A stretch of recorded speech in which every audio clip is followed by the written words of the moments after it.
Hi friends, welcome to Geetha சமையல். நல்லா சுட சுட சாதம். பசங்களுக்கெல்லாம் லீவுனால சாப்பாடு கட்டுற வேலை கிடையாது.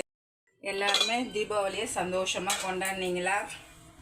எல்லோரும் புது ட்ரெஸ் எடுத்தீங்களான்னு சொல்லுங்கள். இன்றைக்கி வியாழக்கிழமனால கத்திரிக்காய் காராமணி போட்டு பொரிச்ச குழம்பு மாரி நிறைய சின்ன வெங்காயம் பூண்டு போட்டு செஞ்சுருக்கேன். ரொம்ப நல்லாயிருக்கும். பழைய சாதம் இருக்குது. நேற்று ரசம் வச்சோம், அது அப்படியே இருக்குது. ரசமே காலியாகல, சாதமே இருந்தது, அட்ஜஸ்ட் பண்ணி சாப்பிட்டுக்கிட்டோம். அதுக்கப்புறம் பீட்ரூட் தேங்காய் துருவல் போட்டு பொரியல் பண்ணியிருக்கேன். அப்பளம் பொரிச்சிருக்கேன். தயிர் போட்டு வச்சுருக்கேன், நல்லா பசுந்தயிர். அது கோஸ் பொரியல் தேங்காய் துருவல் போட்டு செஞ்சுருக்கேன்.